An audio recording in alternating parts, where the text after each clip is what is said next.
Hello everyone and welcome to Burnt Toaster Productions. I'm your host, Burnt Toaster. When I was thinking of a run to do, I had a bit of an intrusive thought. Is it possible to go through the Mass Effect series only using pistols and powers? We'll be starting this potentially pointless endeavor in Mass Effect 1, but before I go any further, let's take a look at the rules. Shepard and Squad may only use pistols and powers to defeat enemies in combat. The game will be played on Insanity difficulty. After testing a couple of different difficulties, I settled on Insanity, because it actually felt like it could pose a challenge. Vehicle sections will still be played like normal. The games require you to be behind cover if you want to stay alive in battle, and practically all vehicle sections don't have cover. Weapon and armor mods are allowed. There could be parts of the game where I'm stuck with low-level armor or a low-level pistol, and to make it a little more bearable, I'll use modifications to get them to perform a bit better.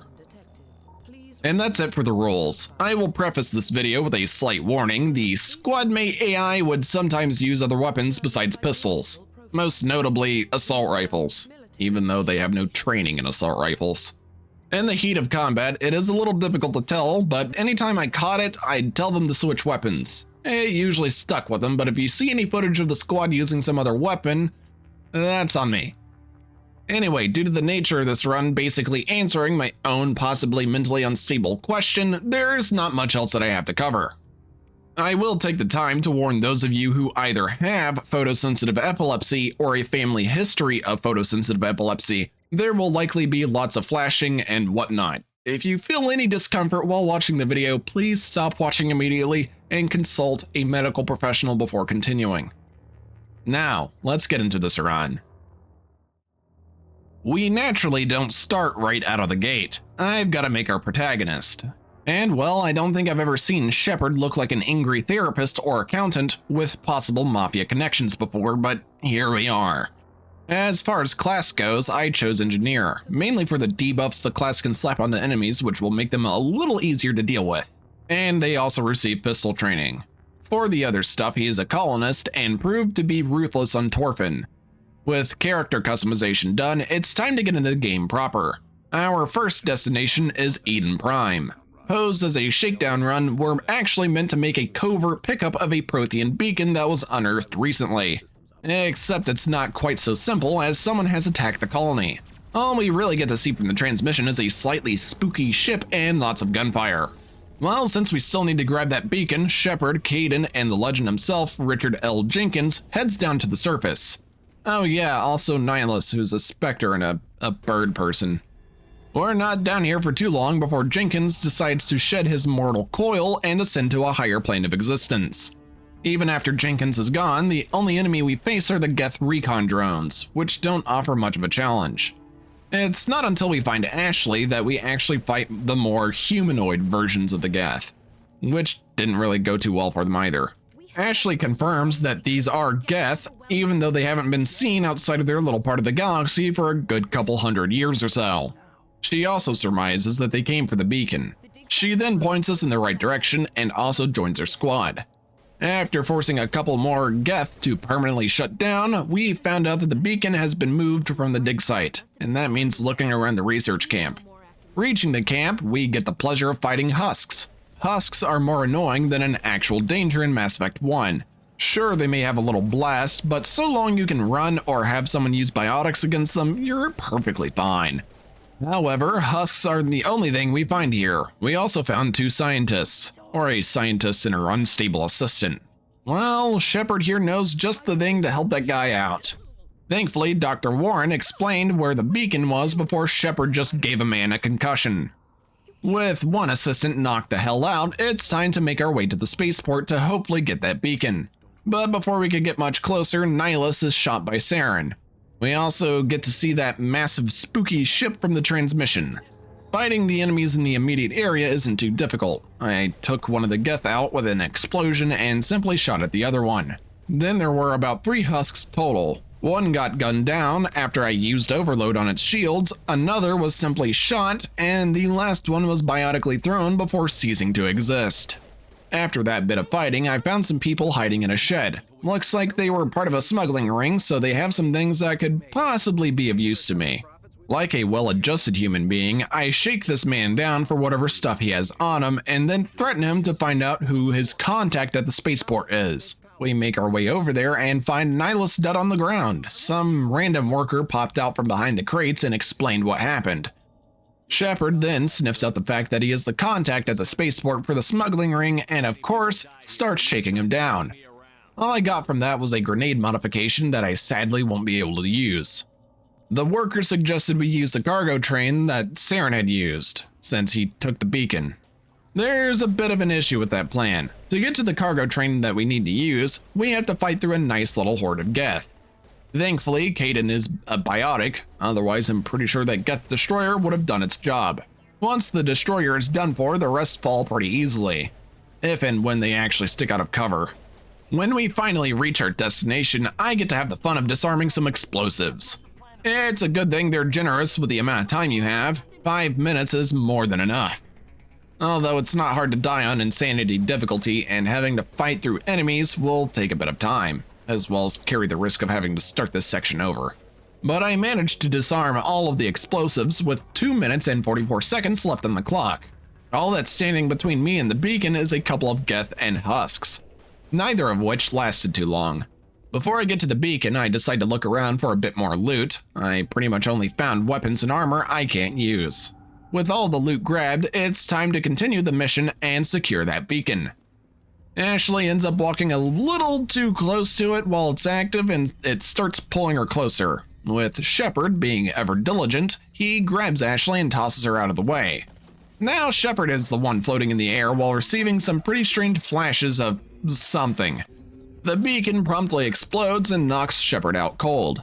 I guess that's karmic justice for knocking that assistant out. Anyway, besides chastising Ashley, Shepard describes some of the dreams he's been having. It's pretty much just the vision he received from the beacon. Captain Anderson believes it's best to go to the council and report everything that's happened so far. Don't think it'll work, but hey, whatever I guess. So we get to the Citadel and meet up with the human ambassador, Udina. Udina is an unpleasant fellow to be around, though not everyone can be like Shepard and directly fight the enemy. Anyway, Udina is doing what we all would love to do on a weekend, and that's yelling at the council. However, they won't talk about anything to do with Saren until the hearing. So we head to the Citadel Tower and go through the hearing, and because of a lack of compelling proof, Saren gets away scot-free. However, Kaidan suggests finding Garrus. Udina points out going to Harkin to find him. Anderson tells me that Harkin is likely in Korra's den. With that in mind, I use one of the travel points to get to Korra's den, and as soon as I get there, I am under attack. 2 Turian assassins try to take Shepard out, but end up failing horribly. With those 2 out of the way, it's time to talk to Harkin. While trying to get info on Garrus, Harkin decides to spill the beans on Anderson's big secret, but that's not what I'm here for. I need to find Garrus.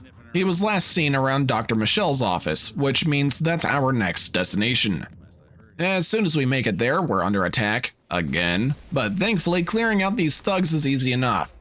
All I have to say is thank God for biotics. After all the fighting, it seems like everyone is okay besides the 5 or so dead thugs. Those thugs were here to try to keep Dr. Michelle quiet about a Quarian. The Quarian asked Dr. Michelle about the Shadow Broker, so Michelle pointed her to Fist, who was an agent of the Shadow Broker. Except Fist betrayed the Shadow Broker to work for Saren, and it's Saren who wants the Quarian. The only logical assumption is that she has some evidence against him, but we need to go and get more info first, so it's time to pay Fist a visit. Now I get the pleasure of backtracking to Korra's den. When I'm finally there, everyone in the place is hostile. These bartenders and thugs didn't stand a chance. The only one to give me any sort of difficulty was the Krogan bouncer, but that's because of his ability to regenerate his health somewhat quickly. After blasting through the place like a comet, the only guards left are some warehouse workers. All it takes is some light threats and they back off in no time. Now all that's left is Fist. The fight with Fist isn't what I'd call the most easier fun thing in the world. He has 2 turrets on his side that will rip through your shields like a hot knife through butter. He'll also take pop shots at you with his own weapons, but once you take one turret down, the second one is hardly an issue. When both are destroyed, Fist can't fight anymore. He at least somewhat gets to the point. The Quarian believes she'll be meeting with the Shadow Broker, when in fact it'll be Saren's men. Since this will be a renegade run, I end Fist's existence and try to hurry to that Quarian. But nothing can be easy, so we have to get rid of some pests first. Once the bar is cleared for a second time, we can rush to the Quarian. The distance may be a short ways away, but the sooner we make it there, the better. The only issue I had was my gun overheating due to someone using sabotage on me. Because this isn't a standard run, I have to sit around and wait for it to wear off before doing practically anything. Good thing Caden has some powers that can be used offensively. Before you know it, we save the Quarian and take her to the ambassador's office. She did in fact have evidence against Saren. We decided to go ahead and take the evidence to the council, and Tally requests to join us. Which will take her since she has pistol training and allows for more debuffing to happen. Before making my way to the council, I decided to help out Samesh Bhatia. Even in a renegade run, I can't just leave this guy high and dry. So after threatening Bhaskar, Samesh's wife will be returned to him. Once we're done with that, I get over to the hearing where Udina is presenting the evidence to the council. The council believes the evidence. The Asari counselor sheds some light on the other voice. It belongs to Matriarch Benezia, who seems to have allied herself with Saren. But of course, they don't believe in the part about Reapers. Regardless, they finally revoke Saren's Spectre status, and Shepard finally becomes a Spectre himself. Since I know I'll have to go to the CSEC Academy anyway, I grab Rex and head to the Normandy. And it looks like I get to have control over it. My first stop will be Noveria. You may be wondering why I chose Noveria, and the simplest answer is because of the Rachni. I could have probably saved them for last, but they often deal toxic damage. I wanted to hurry up and get it over with. But enough about the oversized cockroaches, we're not even there yet. Anyway, once we land on Noveria, Shepard and crew get hassled by security. After which we learn that Benezia passed through here some time ago. She's at Peak 15, which is a short drive away. Before I can get over there, I need to talk to Annaleus about getting to Peak 15. And due to the weather, shuttles cannot be taken and surface access is cut off. Which basically means we can't progress until we somehow obtain a garage pass. Gianna Parasini suggests talking to Lork Keen. The bird apparently has some dirt on Annaleus and his shady dealings. So my job is to go into his office, eliminate any who oppose me, and grab that data. As you could probably deduce, there's some fighting to be done. But because Shepard is renegade enough, I don't have to fight like 3 extra hired guards. The rest weren't too difficult to deal with, so once all the fighting is done for now, I raid the area for loot, money, and that data. When I start trying to leave, I get stopped by another one of Annaleus's criminals, and this one has a name. The fight with Kira Sterling isn't my absolute best example of gameplay. She had a number of people to help her out, and I'm pretty sure Caden got knocked out at some point. Bad news for these goobers, I had an ammo modification that dealt some toxic damage. Kira got to experience the power of toxic buildup before dying to a shot in the knee. After she was gone, the rest were easy to mop up. Parasini asked me about noises in the office I just came out of, and I tried to act like I didn't know anything, but she quickly sniffs out the lie. She then asks me to talk to her before heading over to Lork Keen, so I do. She wants me to convince the Turian to testify against Annaleus. However, I have other plans in store.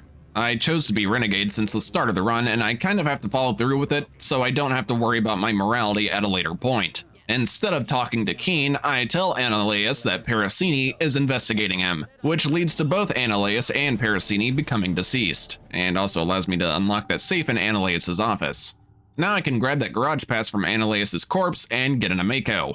But before I can get into my ride, we have to fight off some Geth. It's not too bad, besides the stalkers hopping around like popcorn kernels. All I have to say is I'm so glad that biotics don't require a lack of shields on the target in Mass Effect 1. With that done, it's time to make our way to Peak 15. The drive there isn't anything special, it's mostly just fighting Geth and their turrets. As I said, I'll be going through these sections like you normally would, so besides turning the Geth into robo roadkill, there's not much to mention. The turrets are by far the easiest enemies to take out since they're stationary. That will change as I have to abandon the Mako and go into the facility on foot. And the first enemies I fight are a Geth Juggernaut and a Geth repair drone.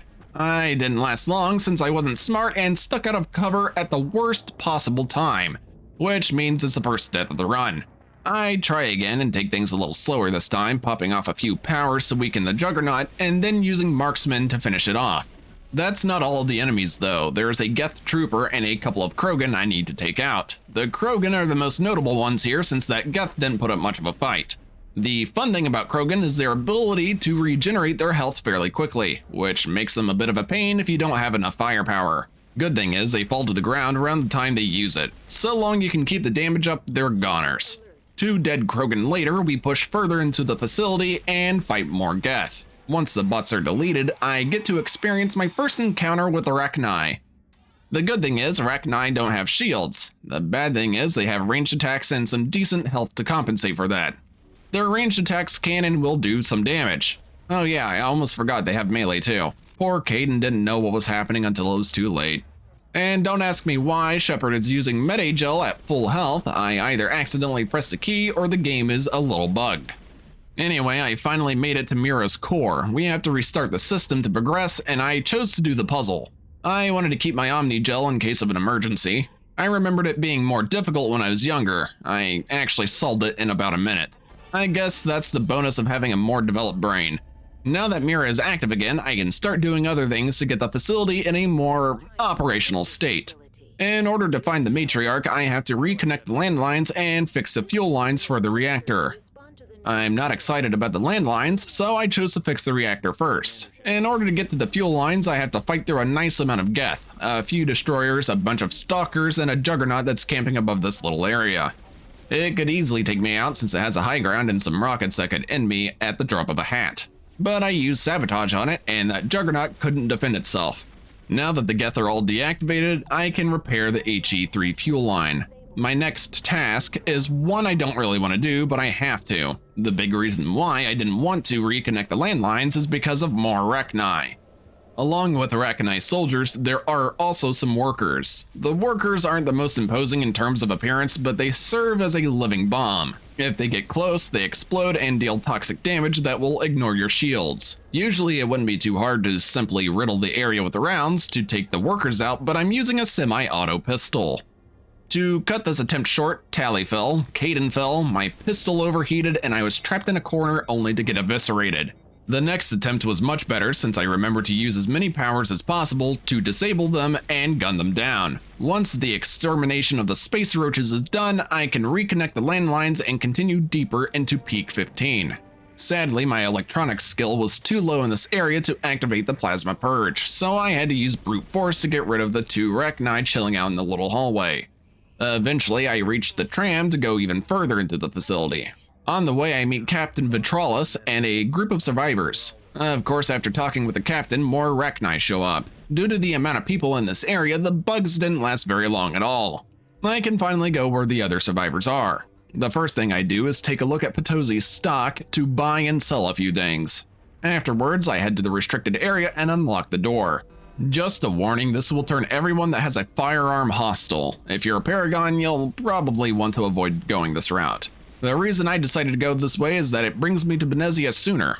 I just have to take out these guards before continuing. Once all the guards are gone and I've moved on to the labs, it's time for a fight that I wasn't wholly confident in winning. Before you can fight Benezia, you have to take out a few waves of her minions, which include Geth and Asari commandos. The Geth are practically a non-issue, but the commandos can and will use powers against Shepard without a second thought. All it would take is one unfortunate circumstance and we're done for, but it seems I got lucky as these Asari didn't have much in the way of defenses. This will repeat roughly 3 or so times, and then it comes down to fighting Benezia. Although before that, she managed to break free from Saren's grasp for just a few moments. She says that Saren sent her here to find the Mu relay and gives Shepard the data she found on it. After that, we have to fight her. Well, that didn't last too long. Now that Benezia is gone, we have another choice to make regarding the Nigh Queen. We can either spare her or kill her. Personally, I like sparing her, but this is a Renegade challenge run, so say goodbye to the giant space bug, everyone. Even though the Queen is dead, I can't leave just yet. There are still some Nigh running around. I have to go and activate a neutron purge, which I need a code for. Too bad this man couldn't have just given me the codes. That Nigh might not have killed him. As you can guess, one lone Nigh isn't enough to really stop the entire squad. Now that I have the codes, I can go to the Mira console and activate this purge. I only have 120 seconds to get out, and there's a horde of Rachni between me and the elevator out of here. Probably surprising no one, I died on the first attempt. On the second attempt, I decided to use powers on the first two, run by them, heal, and keep running. I came pretty close to meeting my end, but I somehow got out alive. Since that's all done for, I can rest a bit and head to the Citadel for some better gear, then make my way to Pharos. When I made it to the Citadel, I had to deal with a surprise inspection of the Normandy, after which I head to the markets and don't find anything I really want, so I make my way over to the requisition office in the C-Sec Academy. I bought a Stinger 6 and a light set of Onyx 4 armor. The armor had slightly better shield capacity, but a little less physical and tech biotic protection. Honestly, the two armors are pretty much comparable with one another, so I chose to wear the Onyx one due to already being tired of seeing Shepard in the same armor since the beginning of the game. I don't know if I had bad luck with RNG or what, but I almost never found a light set of armor from looting, and if I did, it was usually worse than what I had. With shopping finished, we can finally get back to the task at hand, Pharos. When we land, we're stopped by a guy who suggests we talk to the colony's leader, Fidan. He then gets dropped by a carnage blast. Yep, looks like our synthetic friends have made their way to this planet. Thankfully, the welcoming party wasn't too hard to deal with. When they're done for, we've got to ascend up a tower, and this is the first time we're introduced to sappers. Sappers are a lot like stalkers, except for the fact that they can only have sabotage as a power, which in a weapon-restricted run like this isn't very fun to deal with. But all you need is a biotic to use something like pull or throw and you'll be fine.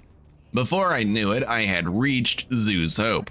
However, it wasn't really the safest here since the Geth decided to mount an attack. And that means I have to clear another tower and then some. The tower wasn't too bad, it was actually pretty easy. The open area after the tower, not quite so easy. There's not much effective cover available, and the Geth are coming in with semi-large numbers. They were also a little more aggressive than usual. After a couple of them pushed up and took out Caden and Tally, I had to run away. Of course, that didn't dissuade them from trying to rush my position. I'm so glad I chose to be an engineer since I have access to sabotage myself. Pretty sure I would have died if I hadn't sabotaged that Geth's weapon. I eventually found a nice little spot where I can stand behind cover but wouldn't have to pop out of it to fire my pistol. I may be playing like a filthy rat, but everything is fair game on Insanity. At some point, the Geth stop dropping in and their dropship leaves. Now I can go back to Fidan and tell him that we defended the colony. Or really, only me. Caden and Tally kinda, sat out for half the fight. As expected, no one knows why the Geth are here, but they do know where they're coming from, Exogeny HQ. Since there isn't any more information, I'll hop into the Mako and take out some bipedal and quadrupedal flashlights. During our drive, we hear someone talking on the radio, so I decided to stop and investigate. Looks like there are more survivors. Instead of being colonists, they're company workers.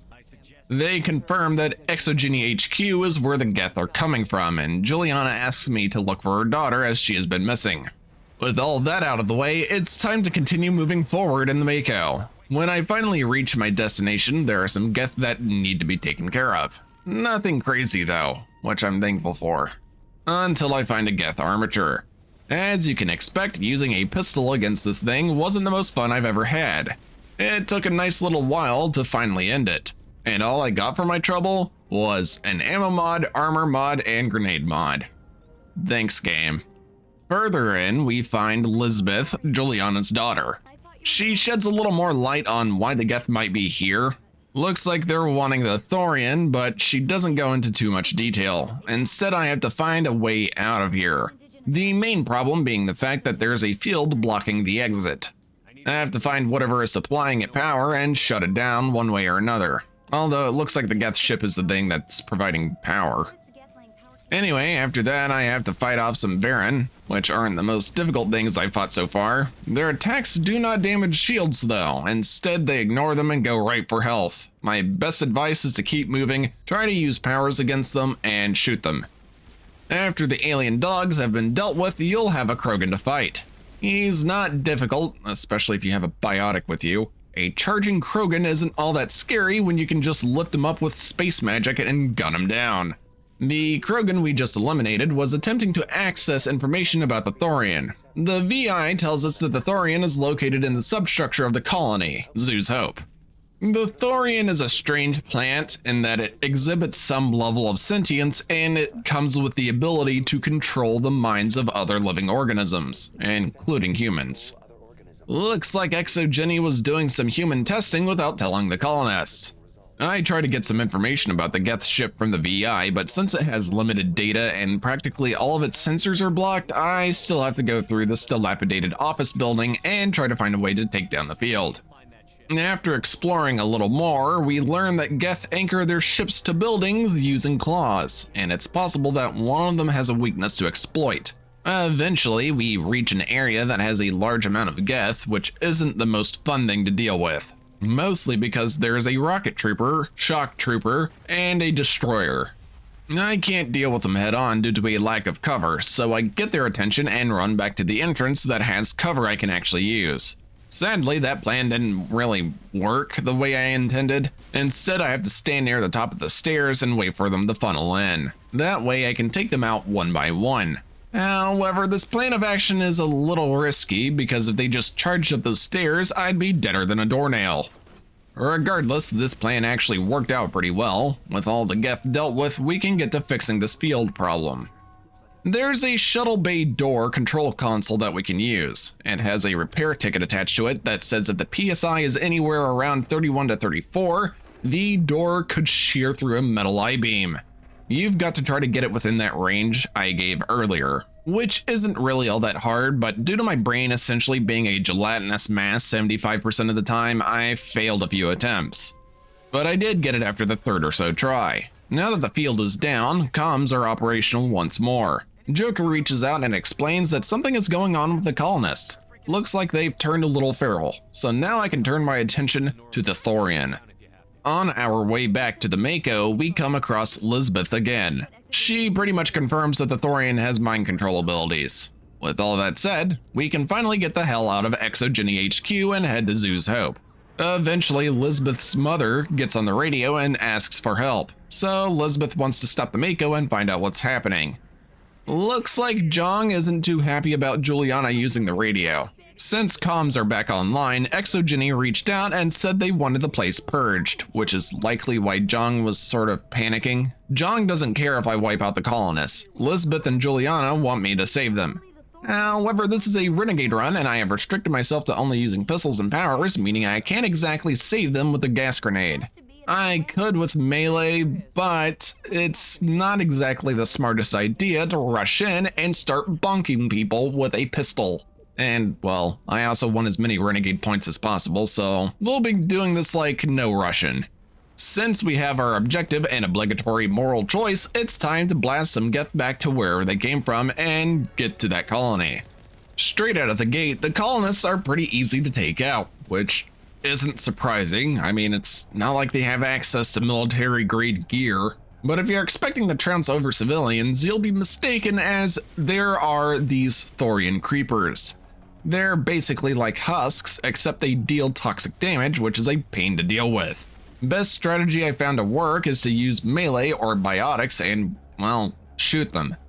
Since most of this area is more of the same, I'll skip to the end. Since we've been using melee to knock down the creepers, there was this one nameless colonist that turned out to be one slippery eel. I was planning on knocking them on the ground and ending their existence, but Shepard is too strong and just knocks them out instead. Well, I suppose it doesn't hurt to have one still alive. I'm not about to go through that again, I'll just roll with it. The only one to hold out long enough for Shepard and squad to get to the crane controls was Fidan. All he really says is that the Thorian wants him to stop me, but Fidan is a real one and takes matters into his own hands. R.I.P. you legend. Now I can go below the colony and get rid of this overgrown weed. When we're face to face with this abomination, it spits out a green Asari to serve as a mouthpiece. We're having none of it and initiate combat. The way this part works is I have to go around the substructure and shoot up these Thorian nodes. As far as I know, they serve as anchor points. While destroying a node, some of the creepers will wake up, which means the best way to do this is to take it slow. We're working with a fairly limited firing rate and damage. If I just walk in and start blasting, I'll get swarmed. After taking care of each node, a new Asari and a group of creepers will start trying to make their way to us. If you ever find yourself alone with any amount of creepers, just pistol whip them down and do as much damage to the closest one. Those will typically be the biggest threats. This process will repeat until you destroy all of the nodes. Afterwards, the Thorian will fall and presumably die. With the weird plant trimmed down with gunfire, an Asari pops out of one of these plant sacks. That is probably one of the most cursed things I've ever typed in a script. Anyway, this Asari has access to the Cipher, which is essentially all of the experience, culture, and whatnot of the Protheans. In time, it'll help Shepard understand the visions he seems to be plagued by. Shiala gave me the Cipher, but she also gave it to Saren, and we don't let Saren's past allies live around these parts. Now that our gardening excursion is done, we only have one big task to do, and that is to find Liara Tassoni on Therum. However, before heading to Therum, I have to talk to the Council. They say they have some information that may be pretty important to my hunting of Saren. Sounds like some stuff is going down on Vermeer, and the Council believes I'd want to investigate. I'll get around to it later, I still need to get the last squad mate. I arrive on Therum using the Mako, which means this is a vehicle section. These are probably the fastest parts in this particular run, so there's not much to go over, besides this sort of camp with a number of Geth in it. All I really had to do was just clear the area, open the door to the other side, and then just drive through. There comes a point where I can't continue with the Mako since it is a bit too big to fit through this opening. Thankfully for this first part, I only have to deal with relatively standard Geth. I'm at the stage where I'm practically invulnerable and can drop the Geth like flies as long as I don't make any stupid mistakes. The next area I find myself in has a sniper with the high ground on a tower. And honestly, I thought it would have been more difficult than what it was. 2 shots and it's gone. But all of the fighting on Therum isn't so easy. I have to fight a sizable group of Geth, including stalkers. Oh, and that massive armature in the back. I had to slowly carve away at the enemies that were constantly advancing, which took a while. And of course, because there was so much chaos going on at the time, I didn't realize the 2 doofuses I grabbed for this mission were using their assault rifles. Which is probably why this section took so damn long. They're still using the basic rifle they started with, and that meant their damage was less than stellar. Eventually, I take out the armature and we can start making our way through to the mine.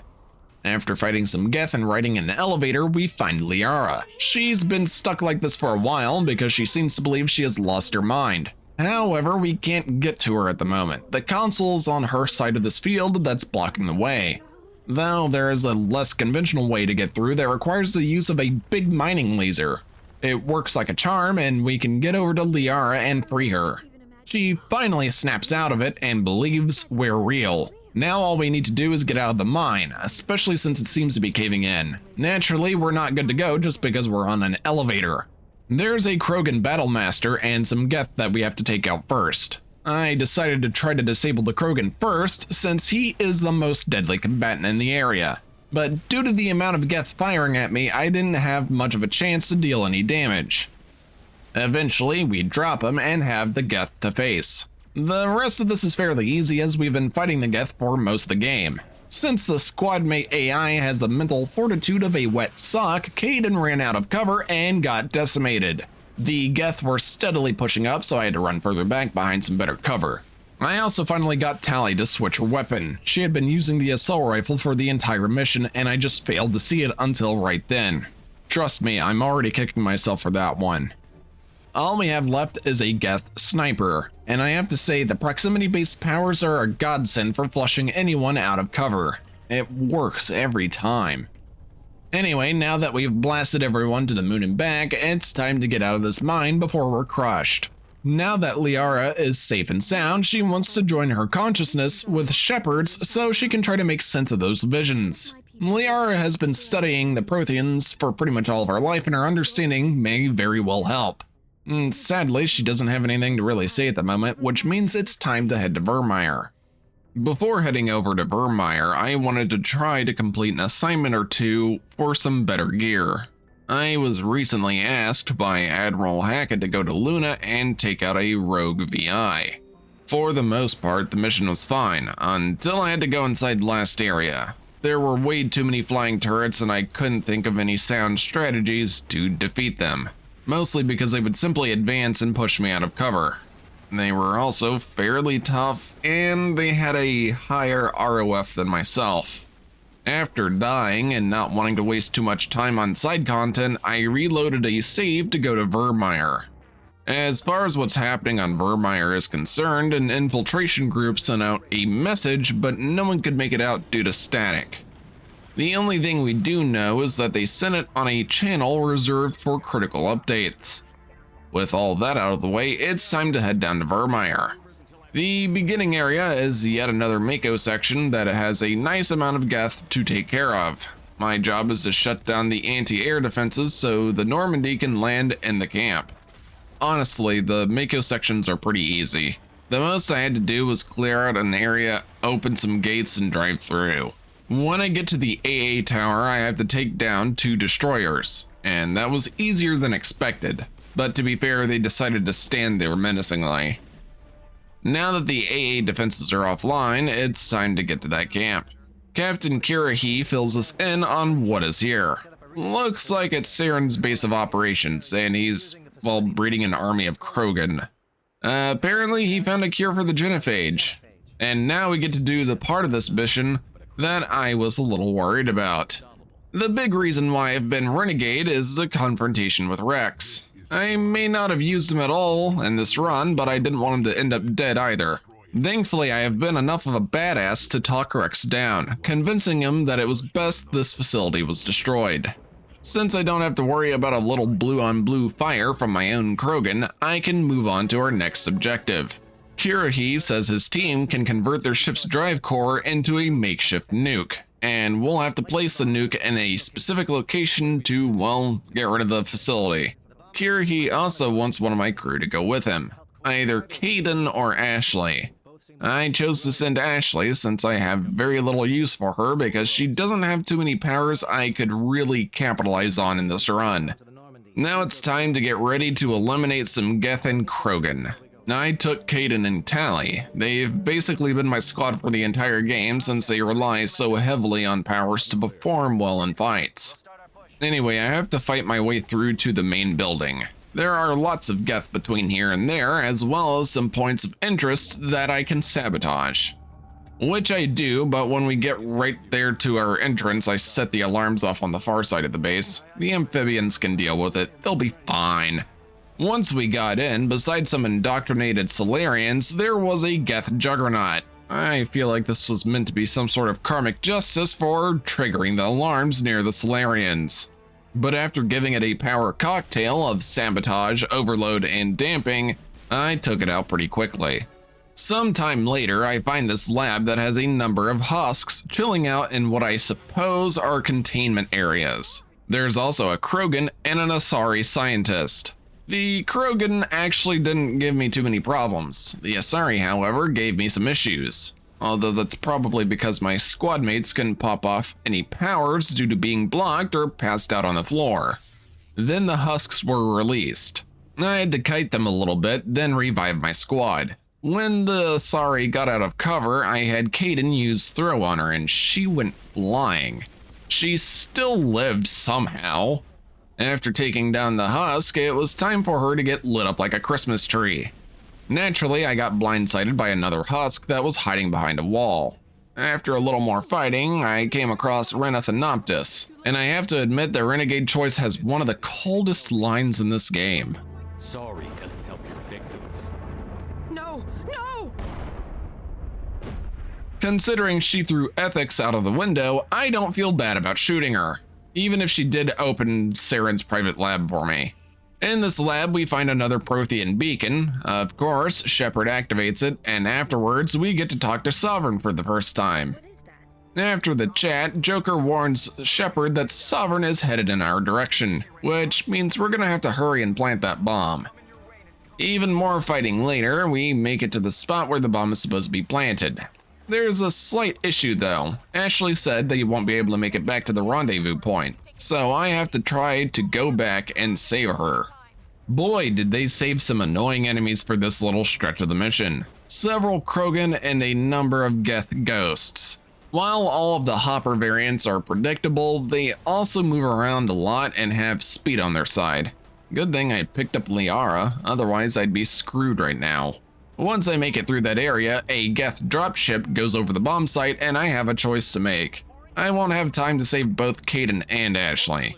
Considering Kaidan has actually been pretty helpful during this run, I chose to save him over Ashley. Now I must backtrack and try to save Kaidan. I also decided to take this moment to test out a burst fire pistol. I was actually somewhat happy with it. The only downside is the fact that it overheats pretty often due to the higher ROF. This fight wasn't the easiest thing in the world. The Geth were shooting rockets, carnage shots, and whatnot at the beginning. Then again, there was a Geth Prime and Juggernaut getting closer to us, so that's probably where all those came from. At some point, the only unit left standing was a sniper, and it was in a weird spot because I told Liara to use throw on it. Then Saren decided to come over on his little hoverboard. It's my first time actually fighting Saren for this run. As one would expect, he also comes with a few reinforcements. I was slightly worried that I wouldn't be able to deal enough damage fast enough to end this fight quickly, but it looks like I was worried for nothing. All I had to do was get him to half health. Saren got off of his hoverboard, threw his rifle away, and picked Shepard up. Just as you think he'd tried doing something, some alarms get triggered, causing Saren to look away and get punched in the face. He then gets away on his hoverboard, and we can finally extract from the bomb site with Kaidan hoisted across Shepard's shoulders. On the ship, Liara once again wants to see the vision as it's possibly complete. She then mentions that she recognizes one of the locations seen, Ilos. Looks like we have our next stop after we talk to the council about what we found. Ambassador Udina wants Shepard to report to the Citadel. Apparently the council is getting a joint species fleet going to stop Saren. Say no more. Unsurprisingly, the council decided to do the bare minimum by sending patrols to every mass relay that links Citadel space with the Terminus systems. And of course, Udina shows that he's a career politician and throws Shepard under the bus. The Normandy is grounded for the time being. Back on the ship, Joker alerts me that Anderson is waiting for me at Flux, a club in the wards. Before I get over there, I have plenty of money to spend, so it's time for a little shopping. CSEC Requisitions has a pistol waiting for me. I'm talking about the HMWP-10. I had a cool mill sitting in the bank and wanted to get some updated gear before heading to Ilos and the final battle. Now that I have a high-priced armament, I go over to Flux and talk with the captain. He agrees that I have to go to Ilos to stop Saren. There are two choices: either send Anderson to Citadel Control, or I can send him to Udina's office to unlock the Normandy's systems. I didn't want to make the decision for him, so he chose to take on the ambassador. And by that, I mean knock him out cold with a solid punch to the cranium. Anyway, the Normandy can head through the Mu relay to get to Ilos. There wasn't much of a choice in terms of landing zones, but Joker pulled a clutch maneuver and got us pretty close to Saren, dropping us off in the Mako. But unlike the countless other times we've dropped in the Mako, we don't get to drive it just yet. I have to get that door open, which means fighting through a pretty large amount of Geth. The most notable encounter being two armatures. Even with my nice expensive pistol, it took a little bit to get through both of them. There was also an encounter with a bunch of tougher Geth that absolutely clapped my cheeks.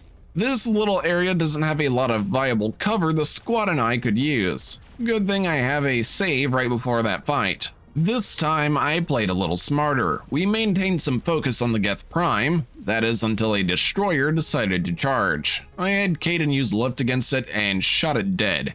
However, the Prime got a little too close for comfort, forcing me to book it back into the hull. I didn't have the best accuracy at this range. Tally and I focused it down, I popped Marksman, and eventually popped its flashlight head. With the Prime and one destroyer down, we swept up the rest of them easily. Further in, we finally find the master control unit and get that door opened. There's also a really degraded recording warning about the Reapers. But it's too damaged to really give any more info. Time to backtrack and get in the Mako. As we drive and almost pull off a sick trick, I'm stopped by a field and can't go further. To find out what's going on, we get out of the Mako and head into the only area we can. The cause was a Prothean VI that stopped us and wanted to clear some things up. The Reapers want to take out the Citadel so they can do their thing with little effective resistance. The conduit is basically another way to get onto the Citadel. It's pretty much just a miniature mass relay, one that links directly to the Citadel itself, which is why Saren was looking for it, because by using it he can take control of the Citadel from the inside, pacify any resistance, and bring about the Reaper invasion.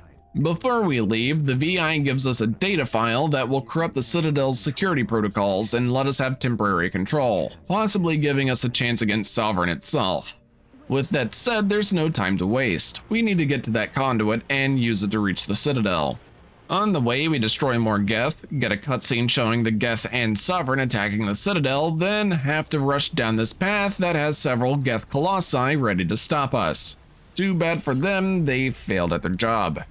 We are then sent straight to the Citadel in the Mako. Sadly, the Mako didn't survive, but oh well. There probably isn't enough space to use it. The squad and I get on the elevator to try to reach the Citadel Tower, but before we get much further, the elevator stops. Probably because Saren has taken control of the security system, which means we have to go outside of the elevator and try to stop Sovereign from taking control of everything. I have to fight off Geth and a few Krogan here and there. Pretty standard stuff so far. Then we reach the part with the dropship. Good thing there's a couple of defense turrets right here.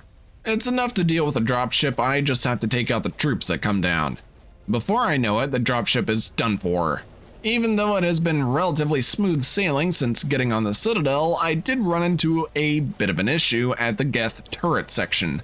The cover here isn't the best. The first time, one of the other turrets was out of sight while I was working on another one. During the next attempt, I tried to circumvent the turrets and got clapped by some Krogan. The third attempt, I got a little careless and ended up being dropped like a sack of potatoes by a rocket I didn't see until it was too late. The fourth time I attempted it, I was in the squad menu leveling everyone up, and then when I got back to playing, I had apparently died. I think the game was just trolling me with that one. On the fifth attempt, I was extremely careful. As soon as I saw a somewhat close turret shoot a rocket my way, I went back into cover. I also opted to keep my distance since it meant I could get more shots down range without having to hide it very often. That strategy worked pretty well and I got through it after 4 deaths. I finally make it to the tower and have one more stretch of fighting before the big confrontation. For those of you who may not know, you can talk Saren down if you have enough Paragon or Renegade points. I was thinking you'd have to have either of them maxed out, but apparently not. Anyway, if you fail to get him to commit self-deletion, you'll have to fight him. But I had enough Renegade points, so I didn't have to battle him the first time around. Since Saren isn't here anymore, I have another choice. I can either have the Arcturus fleet save the Council, who are aboard the Destiny Ascension, or let them perish and have the fleet focus on Sovereign. I think you all know what I'm about to choose. Good riddance, that ship was an eyesore. Shepard has Tali and Caden make sure Saren is dead, which he is, but also not quite. Since Saren allowed Sovereign to slap in some implants, Sovereign takes control of Saren's body through them. Now it's time for the final battle. In this battle, Saren behaves a lot like a Geth Hopper variant, jumping around the arena, using damping, sabotage, overload, and his own version of carnage. He'll also have some Geth jump into the fight with him. As you can imagine, it could be a chaotic mess. I started by blasting him with power so I could somewhat minimize the risk to my squad mates and deal some damage to those shields. Damping is probably one of the better powers you can use against him since it'll force him to only use his standard shots and stop him from hopping nearly as often. Other than that, the trick is to use powers, deal damage, and repeat until he's dead. However, there will be a time where a cutscene will play, and after that cutscene you'll have to deal with his shields being at full capacity. The second part of the fight will introduce the Geth. I don't suggest focusing on them a lot. If they're close, it probably won't hurt to use some biotics against them so you can switch focus back to Saren. Although they should be pushovers at this point. After you've got some breathing room, continue abusing the damping power and turn that bird into a Thanksgiving meal. Eventually you'll end him and Sovereign will be destroyed by Joker. Afterwards, we get to decide what we'll do now that the council is dead. Udina ran with the idea that the galaxy needs human leadership and presumably made calls to get it done. I didn't have Shepard endorse anyone in particular here because he doesn't really care. There's a Reaper threat out there and he's going to stop it. Now, the run is finished. This was actually pretty fun. I died less than I thought I was going to, but then again, I've played the Mass Effect series a lot over the years. The knowledge of enemy composition came in kind of clutch. I have a feeling that out of the Mass Effect games, Mass Effect 1 is probably the easiest one to do this run in. If this was blind, it'd still be possible, but likely as smooth as sandpaper. Regardless, I've got the other 2 games to get through, so I could be proven wrong. Before you click off the video, be sure to like, share, and subscribe, especially if you want to see more challenge runs in the future. And before I forget, I do have a Twitter and Instagram account so you can get more updates, reach out with ideas for more runs, or just say hi. I may not be the most active, but I'll always take some time to interact with you all. Anyway, this has been Burnt Toaster from Burnt Toaster Productions, and I shall see you all next time. Bye for now.